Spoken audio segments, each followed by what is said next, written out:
আমরা তোমাদের ওই সব রাশেদ খান না যে তোমাদের জুতা টানবো একটা সচিব পোস্টের বিনিময়ে। আমরা সেই নুরুল হক নূর না যেই হলো গণ অভ্যুত্থানকে বিক্রি করে যায় একটা প্রতিমন্ত্রীর কাছে। আমরা হলাম শহীদ উসমান হাদির উত্তরসূরি, যারা জান দিবে জয় দিবে না বাংলাদেশে।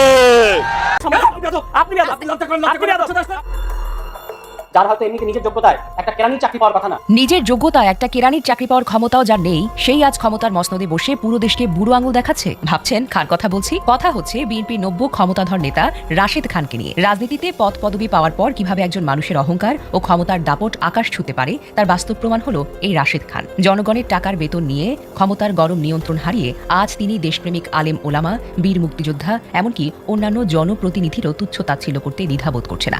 আমি তারেক রহমান সাহেবকে অনুরোধ করবো, দেরিতে হলো আপনার আশেপাশে যারা আছে তাদেরকে চিহ্নিত করেন, যাদেরকে তিনি কর্মকর্তা হিসেবে পদায়ন করেছেন এবং আমাদের ট্যাক্সের টাকা থেকে বেতন দেওয়া হচ্ছে। তাদের বাবের পরিচয় নাই, মায়ের পরিচয় নাই, অথচ জাতীয় নেতাদের সম্বন্ধে বক্তব্য রাখছে। একটা মানুষ যখন মুখ খুলে তখন বোঝা যায় তার মাকে ছিল, তার বাপকে ছিল। জামাত শিবির 16 বছর গুপ্ত ছিল, আবার প্রয়োজনে গুপ্ত করে দেব, এই হুঙ্কার দিয়েছে রাশেদ খান। এই রাশেদ খান কোন খুঁটার জুড়ে এই হুঙ্কার দেয় বাংলাদেশে? তার মুখটা বন্ধ হয়ে গেছে, তিনি এইভাবে ধরা খাবেন এটা মনে হয় তিনি কখনো স্বপ্নেও কল্পনা করেন নাই। অবশ্য এই সমস্ত মানুষের আবার লজ্জা শরম একটু কম, লজ্জা শরম কম থাকলে যেটা হয় এটা হচ্ছে কথাটা মুহূর্তের ভিতরেই ঘুরায় ফেলেন। এবং আপনি দেখেন যে একজন মানুষ একই কথা দুইজনের মুখ দিয়ে যখন বের হয়েছে, একজনেরটা নিচ্ছেন আরেকজনেরটা নিচ্ছেন না, তাহলে এই যে প্রকাশ্যে চগল করি এই জাতীয় মানুষদের তো আসলে আপনি কি দিয়ে তাদেরকে আটকাবেন, কি কথা বলবেন? ও তো মান ইজ্জতের তো ভয় করবে না। আমির হামজার বিরুদ্ধে অতি রাজনীতি করতে যে ভিপি নূরের দল, পুরো দল কঠিন পরিস্থিতিতে পড়েছে। এমনকি ভিপি নূর নিজেই তার খাওয়া দাওয়া ঘুম সব নষ্ট হয়ে গেছে। ভিপি নূরের প্রতিমন্ত্রিত্ব থাকে কিনা সেটা এখন প্রশ্নের মুখে পড়েছে। আসসালামু আলাইকুম দর্শক, খুবই গুরুত্বপূর্ণ এবং আকর্ষণীয় কিছু সংবাদ নিয়ে আপনাদের সম্মুখে হাজির হয়েছি। দর্শক, ভিডিও শুরুতেই আশা করি প্রত্যেকটা ভিডিও ফুটেজের অংশ বিশেষ আপনারা একটু মনোযোগ সহকারে শুনেছেন এবং দেখেছেন। হ্যাঁ, দেখে শুনে বুঝতেই পারছেন যে আজকের এই ভিডিওটি কতটুকু গুরুত্বপূর্ণ এবং আকর্ষণীয়। কেননা ভিডিওর শুরুতে যে ছোট্ট ছোট্ট ভিডিওর অংশ বিশেষগুলো আপনারা দেখেছেন সেগুলো দিয়েই আজকের এই ভিডিওটি সাজানো, আজকের এই এপিসোডটি সাজানো। তাই ধৈর্য সহকারে মনোযোগ দিয়ে পুরো ভিডিওটি দেখতে থাকুন, অনেক কিছু জানতে পারবেন ভাই, অজানা কিছু কথা। তো চলুন তাহলে কথা না বাড়াই, একটা লাইক দিয়ে মূল নিউজে চলে যাবো। তার আগে বলবো, যারা এখন পর্যন্ত আমাদের এই চ্যানেলটি সাবস্ক্রাইব করেন, প্রতিনিয়ত এই ধরনের গরম গরম টাটকা খবর পেতে আমাদের এই চ্যানেলটি সাবস্ক্রাইব করবেন। যারা করেছেন ধন্যবাদ। চলুন একটা লাইক দিয়ে মূল নিউজে চলে যাই।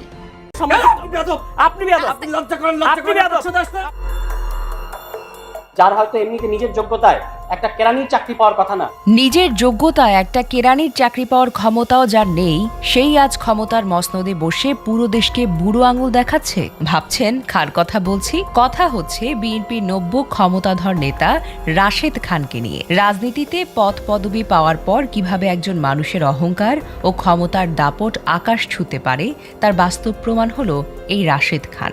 জনগণের টাকার বেতন নিয়ে ক্ষমতার গরম নিয়ন্ত্রণ হারিয়ে আজ তিনি দেশপ্রেমিক আলেম ওলামা, বীর মুক্তিযোদ্ধা, এমনকি অন্যান্য জনপ্রতিনিধিরও তুচ্ছ তাচ্ছিল্য করতে দ্বিধাবোধ করছে না। কিন্তু এই অহংকারের পরিণতি কি হতে পারে? প্রিয় দর্শক, আজকের ভিডিওতে আমরা খতিয়ে দেখব ক্ষমতার দাপটে অন্ধ হয়ে রাশেদ খান কিভাবে পুরো রাজনৈতিক অঙ্গনকে কলঙ্কিত করছেন। ভিডিওটি সম্পূর্ণ দেখুন, কারণ তাহলে বুঝতে পারবেন প্রধানমন্ত্রী তারেক রহমান কেমন লোকজন তার চারপাশে রেখেছেন। ক্ষমতার চেয়ারে বসার পর রাশেদ খানের রূপ বদলে যায় রাতারাতি।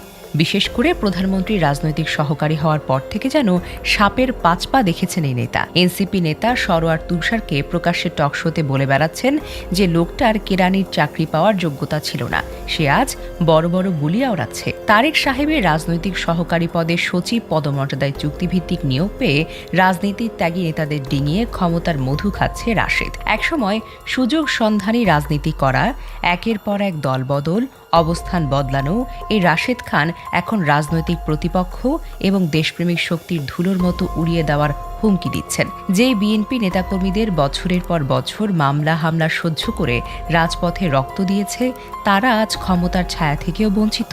অথচ নির্বাচনের আগে আগে জয়ের আশায় গণ অধিকার পরিষদের সাধারণ সম্পাদকদের দায়িত্ব থেকে পদত্যাগ করে বিএনপিতে যোগ দেন মোহাম্মদ রাশেদ খান, যদিও নিজের আসনে তিনি বিজয়ী হননি। এমন একজন লোক যার ন্যূনতম কোনো প্রশাসনিক যোগ্যতা বা রাজনৈতিক দূরদর্শিতা নেই, তাকে ক্ষমতার কেন্দ্রবিন্দুতে বসিয়ে রাখা হয়েছে। ক্ষমতার এমন উল্টো রদ দেখে আজ সাধারণ মানুষ হাসছে, আর বিএনপির কর্মীরাই যেন ক্ষোভে ফুঁসছে। সাম্প্রতিক সময়ে রাশেদ খানের অহংকার কতটা সীমা ছাড়িয়েছে তার প্রমাণ মিলেছে দেশের জনপ্রিয় ইসলামী বক্তা মুফতি আমির হামজার বিরুদ্ধে তার তীব্র বিষেধাগার। একজন সম্মানিত আলেম ও সংসদ সদস্য হওয়া সত্ত্বেও আমির হামজাকে নিয়ে রাশেদ খান যেভাবে তুচ্ছ তাচ্ছিল্য করেছেন তা সত্যিই তো নজিরবিহীন। রাশেদ খান প্রকাশ্যে দাবি করেন, আমির হামজার ওয়াজ মাহফিল বন্ধ করতে হবে, তাকে আর কখনো মসজিদে খুতবা দেওয়া যাবে না, তাকে গ্রেফতার করতে হবে। জামাতের সঙ্গে বিএনপির রাজনৈতিক বিরোধকে ধর্মীয় খুতবা ও ওয়াজের মঞ্চে টেনে এনে আলিম সমাজকে হেনস্থা করার এই হীন মানসিকতা আজ দেশবাসীকে গভীরভাবে ক্ষুব্ধ করেছে। ধর্মপ্রাণ মানুষরা প্রশ্ন তুলেছে, একজন রাজনৈতিক নেতার এত বড় সাহস হয় কিভাবে? সে আল্লাহর ঘর মসজিদে খুতবা দেওয়া বন্ধের ফতোয়া দিতে পারে? শুধু আলেম ওলামা নয়, রাশেদ খান পেছনে লেগেছেন বীর মুক্তিযোদ্ধাদেরও। বীর মুক্তিযোদ্ধা দেশের বর্ষিয়ান রাজনীতিবিদ কর্নেল অলি আহমেদকে নিয়ে রাশেদ খানের মন্তব্য শুনলে যে কোনো বিবেকবান মানুষের কান লাল হয়ে যাবে। দীর্ঘদিনের রাজনৈতিক ক্যারিয়ারে থাকা একজন প্রবীণ নেতাকে আক্রমণ করতে গিয়ে রাশেদ খান দাবি করেন, জামাতের জোটে যাওয়ার পর নাকি কর্নেল অলির চরিত্রের অধপতন হয়েছে। নিজের রাজনীতিক কোনো মূলনীতি নেই। 2018 সালে কোটা আন্দোলনের সময় তিনি তৎকালীন প্রধানমন্ত্রী শেখ হাসিনাকে মমতাময়ী মা বলে তোষামত করেছেন। সেই রাশেদ খান আজ প্রবীণ রাজনীতিকদের চরিত্রের পাঠ শেখাচ্ছেন। জনগণের প্রশ্ন, যে ব্যক্তি নিজের স্বার্থে বারবার ভোল পাল্টায়, সে কিভাবে একজন বীর মুক্তিযোদ্ধার রাজনৈতিক অবস্থান নিয়ে কুরুচিপূর্ণ মন্তব্য করার সাহস পায়?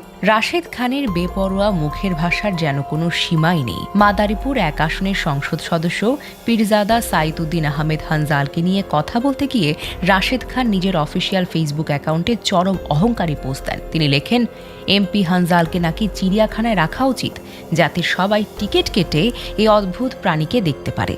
এখানেই তো শেষ নয়, তিনি প্রকাশ্যে উস্কানি দিয়ে লেখেন, রাজনৈতিক সংকট না থাকলেও এই নেতাকে নাকি কানের নিচে 2-4টা লাগিয়ে দেওয়া উচিত ছিল। একজন রাজনৈতিক নেতার মুখে এমন রাস্তার গুন্ডা মাস্তানের মতো ভাষা প্রমাণ করে ক্ষমতার গরমে তার মানসিক ভারসাম্য এবং শিষ্টাচার কতটা ধ্বংস হয়ে গেছে। এখানেই শেষ নয়, রাশেদ খানের রাজনৈতিক দেউলিপনা ও বেপরোয়া আচরণের চিত্র দেখা গিয়েছে টিভি টক শোতেও। দেশের রাজনীতিতে দিল্লি কেন্দ্রিক প্রভাব, এটি নিয়ে আয়োজিত এক আলোচনায় ব্যারিস্টার শাহরিয়ার কবিরের মুখোমুখি হন তিনি মূল বিষয়ে কোনো যুক্তি না পেয়ে শাহরিয়ার কবিরের বিরুদ্ধে ব্যক্তিগত আক্রমণ শুরু করেন। দাবি করেন তিনি নাকি এক উপদেষ্টাকে আপত্তিকর মন্তব্য করেছেন। এতে ক্ষিপ্ত হয়ে শাহরিয়ার কবির রাশেদ খানের দিকে কলম উঁচিয়ে তোপ করে বলেন এবং প্রশ্ন তুলেন, তিনি কি দিল্লির নীতির বিরুদ্ধে কথা বলতে এসেছেন নাকি ব্যক্তিগত ক্ষোভ ঝাড়তে এসেছেন? তর্কের এক পর্যায়ে রাশেদ খান চিৎকারের নাটক করে, নিজের দেউলিপনা প্রকাশ করে। অথচ টিভি টকশো বা সংবাদ মাধ্যমে রাজনীতির মূল বক্তব্য সঠিকভাবে পৌঁছে দিতে শান্ত ও যুক্তিপূর্ণ উপস্থাপনা অত্যন্তই জরুরি। রাজনৈতিক বিশ্লেষকরা বলছেন, গণমাধ্যমে বিএনপির অবস্থান তুলে ধরার জন্য কেবল রাশেদ খানের মতো নেতাদের ওপর নির্ভর না করে দলের প্রজ্ঞাবান ও অভিজ্ঞ ব্যক্তিত্বদের পাঠানো উচিত। কারণ গরম কথা বা ব্যক্তিগত আক্রমণ সাময়িকভাবে শোরগোল তৈরি করলেও শেষ পর্যন্ত তা দলের গভীর ভাবমূর্তি ও সাধারণ মানুষের কাছে মূল যুক্তির গ্রহণযোগ্যতা একেবারেই কমিয়ে দেয়। এছাড়া জাতীয় রাজনীতিতে আলোচনার কেন্দ্রে থাকার পাশাপাশি নিজের নির্বাচনী এলাকা ঝিনাইদহেও ক্ষমতার দাপট বজায় রাখতে শুরু করেছেন রাশেদ খান। বিশেষ করে ক্ষমতার কাছাকাছি আসার পর জেলা বিএনপিতে নিজের বলয় তৈরি করতে মরিয়া হয়ে উঠেছেন তিনি। তৃণমূল নেতাকর্মীদের অভিযোগ, রাজপথের ত্যাগী আন্দোলনকারীদের পাশ কাটিয়ে নিজের অনুগত ও সুবিধাবাদীদের নিয়ে আঞ্চলিক কমিটি সাজানোর পায়তারা করছেন তিনি। জেলার প্রবীণ নেতাদের সঙ্গে কোনো আলোচনা না করে একক পছনে সিদ্ধান্ত চাপিয়ে দেওয়ার এই চেষ্টা স্থানীয় বিএনপিও পছন্দ করছে না। স্থানীয় কর্মীরা প্রশ্ন তুলেছেন, জাতীয় রাজনীতিতে পদ পাওয়ার পর তিনি কি নিজের জেলাকে ব্যক্তিগত সম্পত্তি মনে করছেন? সবচেয়ে মজার বিষয় হলো সবার সমালোচনা করে বেড়ানো রাশেদ খান নিজের সমালোচনা কিন্তু আবার সহ্য করতে পারেন না। টকশোতে যখন তাকে মুখোমুখি করা হয় 2018 সালের ভিডিও নিয়ে, সেখানে তিনি স্পষ্ট ভাষায় শেখ হাসিনাকে মমতাময়ী মা বলে তোষামত করেছিলেন, তখন তার উত্তর ছিল চরম হাস্যকর। তিনি বলেন ওটা নাকি সময়ের প্রেক্ষাপট ছিল, অর্থাৎ নিজের বেলা প্রেক্ষাপট, অন্যের বেলা অপরাধ। এমন দ্বিচারী সুবিধাবাদী রাজনীতি নিয়ে তিনি আজ দেশবাসীকে বিভ্রান্ত করার চেষ্টা করছেন। রাজনৈতিক বিশ্লেষকরা বলছেন রাশেদ খানের আচরণ মূলত বিএনপি ক্যাডারদের সামগ্রিক আচরণের কপি পেস্ট। ক্ষমতার দাপট শুধু বিএনপি নেতাদের বক্তব্যের মাঝে কিন্তু সীমাবদ্ধ থাকছে না, মাঠ পর্যায়েও তার প্রতিফলন ঘটেছে। ফ্যামিলি কার্ড, সরকারি বরাদ্দ দখলের নামে বিএনপি ক্যাডাররা আজ সরকারি কর্মকর্তা ও ইউএনওদের লাঞ্ছিত করছে। ইউএনওদের অফিসে গিয়ে আছাড় মেরে ফেলে দেওয়া কিংবা লাথি মেরে বের করে দেওয়ার মতো মারাত্মক হুমকি দেওয়া হচ্ছে। প্রশাসনিক কর্মকর্তাদের উপরে সন্ত্রাসী মানসিকতার পেছনে রাশেদ খানের মতো নেতাদের উস্কানি ও তাচ্ছিল্যপূর্ণ বক্তব্য সরাসরি কাজ করছে। রাষ্ট্রীয় প্রতিষ্ঠানগুলোকে নিজেদের ব্যক্তিগত দোকান মনে করে এই ক্যাডার বাহিনী আজ সারা দেশের জনগণকে জিম্মি করে ফেলেছে। এমন পরিস্থিতিতে বিরোধী দল বাংলাদেশ জামায়াতে ইসলামী এবং এনসিপি চরমভাবে অসন্তুষ্ট। গণঅভ্যুত্থান পরবর্তী বাংলাদেশে যখন প্রয়োজন ছিল জাতীয় ঐক্য ও স্থিতিশীলতা, তখন রাশেদ খানের মতো অহংকারী সুযোগ সন্ধানী নেতারা পুরো রাজনৈতিক পরিবেশকে বিষাক্ত করে তুলেছেন। যারা নিজেদের সামান্য ক্ষমতার গরমের ধরাকে সরাজ্ঞান করছে, আলেম সমাজকে অপমান করছে, প্রবীণ নেতাদের তুচ্ছ তাচ্ছিল্য করছে এবং সরকারি কর্মকর্তাদের উপর তাণ্ডব চালাচ্ছে, তাদের মনে রাখা দরকার জনগণ কোনো স্বৈরাচারকে ছাড় দেননি, আর এই ধরনের অহংকারী সুযোগ সন্ধানেরও কোনো ছাড় দেওয়া হবে না। আওয়ামী লীগের 15 বছরের পতন যদি কয়েকদিনের অভ্যুত্থান হতে পারে, তবে রাশেদ খানের এই অন্যায় ও অহংকারের প্রাসাদ ভেঙে পড়তেও বেশি সময় লাগবে না। এই অহংকার, তাচ্ছিল্য আর ক্ষমতার দাপটের হিসেব কড়ায় গণ্ডায় বুঝিয়ে দেওয়া হবে। তবে অনেক রাজনৈতিক বিশ্লেষক আফসোস করে বলেছেন 2018 সালের কোটা সংস্কার আন্দোলনে ছাত্র সমাজকে সংগঠিত করতে ও গণদাবি আদায়ে রাশেদ খানের অবদান অনস্বীকার্য ছিল, কিন্তু বর্তমানে নিজের রাজনৈতিক ব্যক্তিত্ব, অহংকার, উস্কানিমূলক বক্তব্য নিয়ন্ত্রণে ব্যর্থ হওয়ার কারণে সেই অতীত ত্যাগ ও ইতিবাচক ইমেজ পুরোপুরিভাবে ধূলিসাৎ হয়ে যাবে। ক্ষমতার দাপটে আত্মনিয়ন্ত্রণ হারালে গণমানুষের কাছে তার রাজনৈতিক ভবিষ্যৎ এবং গ্রহণযোগ্যতা একেবারে শূন্যের কোঠায় নেমে আসতে পারে বলে মনে করছেন তিনি। তাই রাশেদ খানের উচিত নিজেকে ঢেলে সাজানো। আজকের মতো এখানেই শেষ করছি। রাশেদ খানের এই অহংকারী আচরণ ও বক্তব্যের বিষয়ে আপনার অভিমত কি? কমেন্ট বক্সে আপনার মূল্যবান মতামত আমাদেরকে লিখে জানাবেন। আমির হামজার বিরুদ্ধে অতি রাজনীতি করতে যেয়ে ভিপি নূরের দল, পুরো দল কঠিন পরিস্থিতিতে পড়েছে। এমনকি ভিপি নূর নিজেই তার খাওয়া দাওয়া ঘুম সব নষ্ট হয়ে গেছে। ভিপি নূরের প্রতিমন্ত্রিত্ব থাকে কিনা সেটা এখন প্রশ্নের মুখে পড়েছে। আমির হামজার বিরুদ্ধে অতি রাজনীতির ফল এগুলো। সারা বাংলাদেশে গণ অধিকার পরিষদের ছেলেদের উপর যতটুকু সিম্পেথি ছিল, যেহেতু তারা কোটা সংস্কার আন্দোলন করেছে, অনেকে আরো নানান সময় আন্দোলন করেছিল, সেই সিম্পেথি একদম উঠে গেছে। একদম রাশেদ খান, মেনন, হাসানুল হক, ইনুদের কাতারে নিয়ে জনগণ ওদেরকে গালাগালি করছে, ওদেরকে তুচ্ছ তাচ্ছিল্য করছে, কোনো দাম দিচ্ছে না। দর্শক, এর মধ্যে আবার সাংবাদিক ইলিয়াস ঘোষণা দিয়েছেন ভিপি নূরের মাল ফাঁস করা হবে। এখন সবকিছু রেডি করেছে। সাংবাদিক ইলিয়াস ঘোষণা দিয়েছেন রাত 8টায় তিনি পাবলিশ করবেন। তো এতে ভিপি নূর অলরেডি বলেছেন যে এটা এআই দিয়ে তৈরি। এর মানে নূর অলরেডি বুঝেছেন যে খারাপ কিছু হতে যাচ্ছে তার সাথে, অগ্রিম বলে দিয়েছেন এআই দিয়ে তৈরি। পাবলিশ করার আগে এআই দিয়ে তৈরি এটা কেন বললেন? এর কারণ হচ্ছে তার জিনিস ইলিয়াসের কাছে গেছে। আপনারা অপেক্ষা করেন, দেখবেন তোলপাল লেগে যাবে। আলেম ওলামাদের সাথে বেয়াদবি, অতি চালাকি, তার ফল এখন পেতে হবে। এক, ইলিয়াস গণ অধিকার পরিষদ এমনিতেই অস্তিত্ব সংকটে, তাদের দলের ওইরকম কোনো গুরুত্ব নাই, ব্যক্তি নির্ভর দল, সেই ব্যক্তিও এখন ধ্বংস হয়ে যাচ্ছে। ভিপি নূরের লেজিটিমেসি ব্যাপকভাবে প্রশ্নবিদ্ধ হবে। দেখেন, ভিপি নূরকে এখন আর কিন্তু ভিপি নূর বলে না মানুষ, সবাই বলে পিপিনুল, পিপিনুল ভাইয়া। লোক ভাড়া করে প্রোগ্রাম করছে, সেই ভাড়া করা লোক ধরা পড়েছে ক্যামেরায়। এমন ভাবে লোক ভাড়া করেছে, বলতেও পারে না যে কার প্রোগ্রাম এসেছে টাকার বিনিময়ে, বলে পিপিনুল। এই পিপিনুল ভাইয়া আমার অত্যন্ত স্নেহের এবং কাছের ছোট ভাই, একটা কঠিন ধরা খাচ্ছে। দর্শক, কেমন লাগে এখন এই যে চালাকি করতে গেছো গণ অধিকার পরিষদের ছেলেরা, যা তা বলছো আমির হামজার বিরুদ্ধে, এমপির গাড়িতে হামলা করতে গেছো, মায়ের টুকটাক খেয়েছে বিপিনুরের লোকেরাও, অতি উৎসাহী হয়ে আগ বাড়িয়ে এমপির গাড়িতে হামলা করার মতো স্পর্ধা তোমরা কেন দেখিয়েছো? আর সেটা করতে গিয়েছো বলেই তো আমাদের এখন এই অবস্থা। তো দর্শক, ওদিকে বিপিনুরের হাত পা কাঁপাকাঁপি শুরু হয়ে গেছে। আমির হামজার গাড়িতে এবং আমির হামজার বাড়িতে ব্যক্তি আমির হামজার উপর গণ অধিকার পরিষদের বাচ্চা সন্ত্রাসীদের হামলার পর বিপিনুরের নাওয়া খাওয়া কোনো কাজ কর্ম কিছু নেই। তার একমাত্র রাজনীতি আমির হামজার বিরুদ্ধে লেগে থাকা। এটা কি কোনো রাজনীতি? একটা দল, একজন প্রতিমন্ত্রী, তিনি 24 ঘন্টা একজনের বিরুদ্ধে লেগে থাকবেন, ওইটা নিয়ে ডিল করতে তাকে হিমশিম খেতে হবে। এই ফাও ঝামেলায় কেন জড়ালো? বিপিনুরের স্ত্রী হয়তো বলছে যে তুমি কেন এই ফাও ঝামেলায় জড়াতে দিলে তোমার ছেলেপানদেরকে, এখন তোমার ঘুম টুম নষ্ট, এখন তোমার কি লিঙ্কটিং ফাঁস করে দেয়, কি অবস্থা, না আবার সংসার নিয়ে টানাটানি শুরু হয়ে যায়, হুনস। তো দর্শক, গত 3 দিনের নুরুল হক নূরের ফেসবুক পোস্ট যদি দেখেন বা গণ অধিকার পরিষদের ছেলেদের ফেসবুক পোস্ট যদি দেখেন, এদের কোনো রাজনীতি নাই, কোনো কাজ নাই, সংসার নাই, গার্লফ্রেন্ড নাই, কিচ্ছু না, একমাত্র কাজ আমির হামজা। আমির হামজাকে নিয়ে পড়ে আছে। একজন প্রতিমন্ত্রী, তার 24 ঘন্টার কাজ আমির হামজাকে ডিল করা। আমির হামজা কি করলো, কাউকে ধরেছে কিনা, আবার জামাতের লোকজন নাকি হামলাকারীদের বাড়ির আশেপাশে মহড়া দেয়, কখন ধরে রাস্তাঘাটে পিটায় বলা যায় না, আবার এই বলে সেই বলে, এক একটা নিয়ে আসে। এর মধ্যে আবার ইলিয়াস খেলা ঘুরিয়ে দিয়েছে। তো দর্শক, ইলিয়াস কি ফাঁস করে আমরা দেখার অপেক্ষায়, পুরো জাতি অধীর আগ্রহে অপেক্ষা করছে। বিপিনুর লিখেছেন, আওয়ামী লীগ তো জামাতকে নিষিদ্ধ করেই গেছে, বিএনপি যদি জামাতের দিক থেকে মুখ ফিরিয়ে নেয়, জামাত রাজনীতি করতে পারবে? প্রশ্ন ছুড়ে দিয়েছে।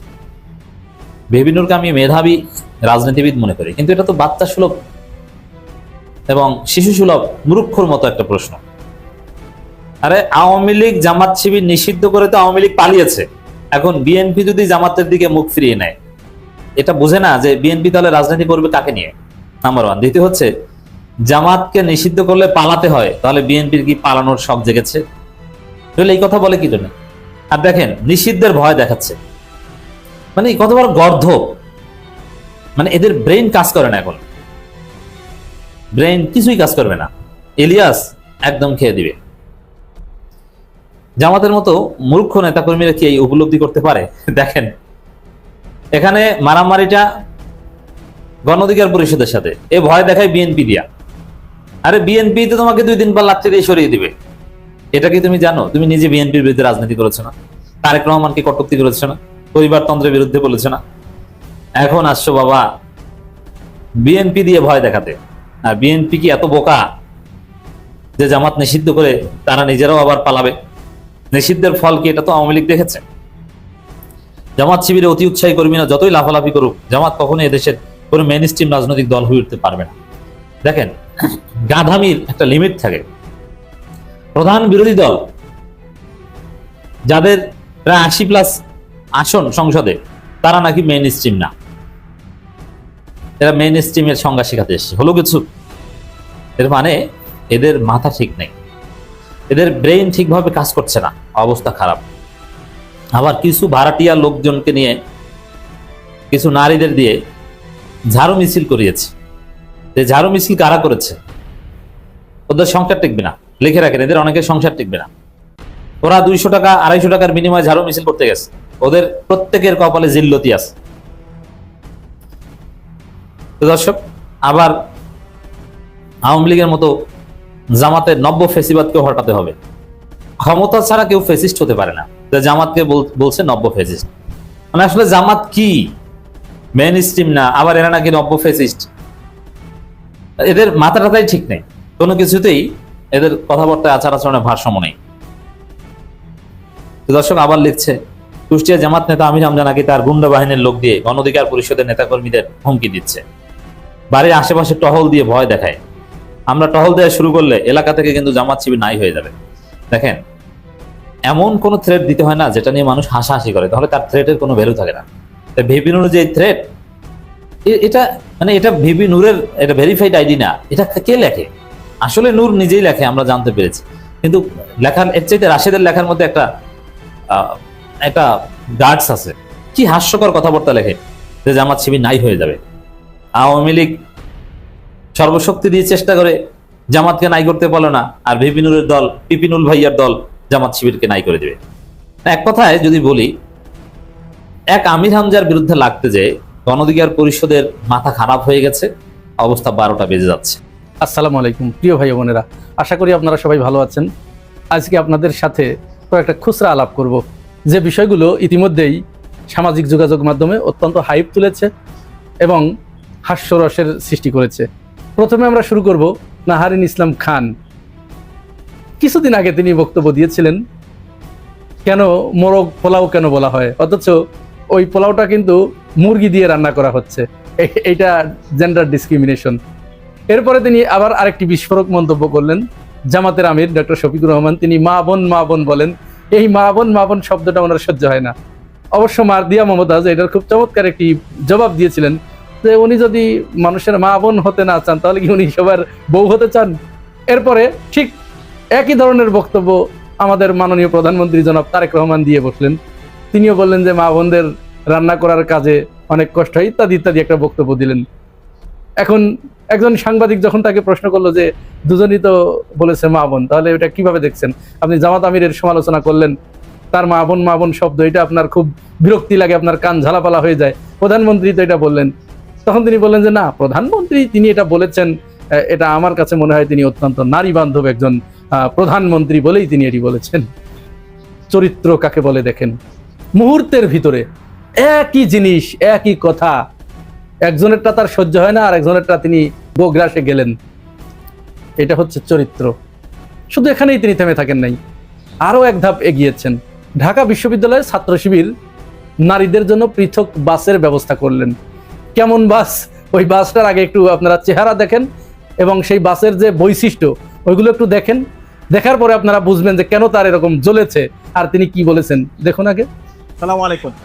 ঢাকা বিশ্ববিদ্যালয়ের নারী শিক্ষার্থীদের বহুল আকাঙ্ক্ষিত কবি সুফিয়া কামাল হল থেকে একদম মতি হল পর্যন্ত শিক্ষার্থীদের জন্য দীর্ঘদিনের বহুল আকাঙ্ক্ষিত বাস আজকে আমরা পরিদর্শন করতে এসেছি। এই বাসটি আমাদেরকে স্পন্সর করছে আকিজ গ্রুপ। এই বাসটাকে আমরা চেষ্টা করেছি একটা ইকোসিস্টেম বাস হিসাবে ডেভেলপ করার জন্য। এখানে শিক্ষার্থীরা যেন তাদের সুপেয় পানি পান করতে পারে, তাদের জন্য এখানে ড্রিঙ্কিং ওয়াটারের ব্যবস্থা করা হয়েছে। একই সাথে এই বাসের প্রত্যেকটা পয়েন্টে শিক্ষার্থীরা যখন বসবে তারা তাদের ডিভাইসকে চার্জ দিতে পারবে। তাদের ডিভাইস চার্জ দেওয়ার জন্য এখানে চার্জিং পয়েন্ট রাখা হয়েছে প্রত্যেকটা সিটে। এবং এটা একটা গ্রিন ইনিশিয়েটিভ। এখানে যে ইলেকট্রিসিটি আসবে, উপরে সোলার আছে, সোলারের মাধ্যমে আমরা এখানে ইলেকট্রিসিটি কানেক্ট করেছি এবং স্টুডেন্টরা মোবাইল চার্জ দিতে পারবে। এর বাইরে এখানে শিক্ষার্থীদের জন্য ফার্স্ট এড বক্স রাখা হয়েছে। কোনো ধরনের দুর্ঘটনা হলে এখানে ফায়ারের ইনস্ট্রুমেন্টও আছে। তাদের এই ধরনের কোনো অর্জন নাই, না থাকার কারণে ডাকসুতে ছাত্র শিবির এরকম একটা কাজ মেয়েদের জন্য করে ফেললো। এত ভালো একটা কাজ, ওদের তো সুনাম হয়ে গেল। মেয়েরা তো ডাকসুকে একেবারে খুব আপন করে নিল। এতে তো তারা যে ব্যবসা করে, নারীবাজি যে ধান্দাবাজির ব্যবসা, এই ব্যবসা তো চরমভাবে মার খেয়ে গেল। তাহলে কি হলো? কথা তো বলতেই হবে। তিনি বোমা ফাটালেন এই বলে যে নারীদের জন্য আলাদা বাসের কেন ব্যবস্থা করতে হবে? নারীরা কি পুরুষদের সাথে চলতে পারে না? একই বাসে কি যেতে পারে না? তারে আমি প্রশ্ন করতাম যে তাহলে নারীদের জন্য আলাদা ক্রিকেট দল কেন দরকার? নারী আর পুরুষ কি মিলে একটা দল হতে পারে না? আবার নারী পুরুষ মিলে একটা ফুটবল টিম হবে, কেন নারীদের জন্য আলাদা ফুটবল টিম আর পুরুষের জন্য আলাদা টিম? এটা তো হতে পারে না। তো এ ব্যাপারে আপনার মতামত কি? উনি কি জবাব দেন সেটা আমরা শুনতে পারতাম, কিন্তু দেখা হয় নাই, যেহেতু এই জন্য ওই প্রশ্ন আর করতে পারি নাই। তো তাহলে বাসের জন্য শিবির দিয়েছে, এই জন্য শিবিরের বাসের জন্য তিনি এই মন্তব্য করেছেন। আচ্ছা, এরপরে তার মুখে চুনকালি পড়তে আর বেশি সময় লাগে নাই। তার মুখটা বন্ধ হয়ে গেছে, তিনি এইভাবে ধরা খাবেন এটা মনে হয় তিনি কখনো স্বপ্নেও কল্পনা করেন নাই। অবশ্য এই সমস্ত মানুষের আবার লজ্জা শরম কম থাকলে যেটা হয় এটা হচ্ছে কথাটা মুহূর্তের ভিতরেই ঘুরায় ফেলেন। এবং আপনি দেখেন যে একজন মানুষ একই কথা দুইজনের মুখ দিয়ে যখন বের হয়েছে, তিনি একজনেরটা নিচ্ছেন আর একজনেরটা নিচ্ছেন না। তাহলে এই যে প্রকাশ্যে চগলখড়ি, এই জাতীয় মানুষদের তো আসলে আপনি কি দিয়ে তাদেরকে আটকাবেন, কি কথা বলবেন? ও তো মান ইজ্জতের তো ভয় করবে না। মুহূর্তের ভিতরে সে বলবে হ্যাঁ আমি ওটা গ্রহণ করলাম না, এটা করেছি, তাই কি? আপনি কি বলবেন তখন? তো আজকে মাননীয় প্রধানমন্ত্রী তিনি ঢাকাতে খুব ভালো একটি কাজ করেছেন, এটি অবশ্যই প্রশংসার দাবিদার। তিনি নারীদের জন্য পৃথক বাসের ব্যবস্থা করেছেন, কারণ আমরা জানি যে ঢাকা শহরে যে গণপরিবহনগুলো আছে, এই গণপরিবহনগুলোতে আমাদের মা বোনরা যখন, আবার নাহারিন খান শুনলে পরে আমার আবার বিপদ, মা বোন বলে ফেললাম, যাই হোক, তো তারা যখন উঠতে যায় তখন আমরা দেখেছি যে আসলে তাদের একটু বিড়ম্বনার শিকার হতে হয়। গণপরিবহনে তো সিট থাকে না, তাহলে একজন নারী যখন আমার পাশে দাঁড়িয়ে থাকে তখন আসলে এটা মায়ের সন্তান হিসেবে, বোনের ভাই হিসেবে এটা আমাদের কাছে অত্যন্ত পীড়াদায়ক মনে হয়। অনেকেই, অনেক ভদ্র মায়ের সন্তানেরা আছে, তারা এই দৃশ্য দেখার সাথে সাথে উঠে গিয়ে সিটটা ছেড়ে দেয় যে আপা বসেন বা খালাম্মা আপনি বসেন। এই কাজগুলো বাংলাদেশের ছেলেরা অহরহ করে থাকে। তো এইটার নিরসন কল্পে মাননীয় প্রধানমন্ত্রী তিনি একটি উদ্যোগ নিয়েছেন, একটা পিঙ্ক কালারের বাস ঢাকার শহরে, বিআরটিসির আর কি, এর চালকও নারী, এর কন্ট্রাক্টর সেও নারী, সুপারভাইজার সব নারী। এটা খুব ভালো একটা উদ্যোগ, চমৎকার একটি কাজ।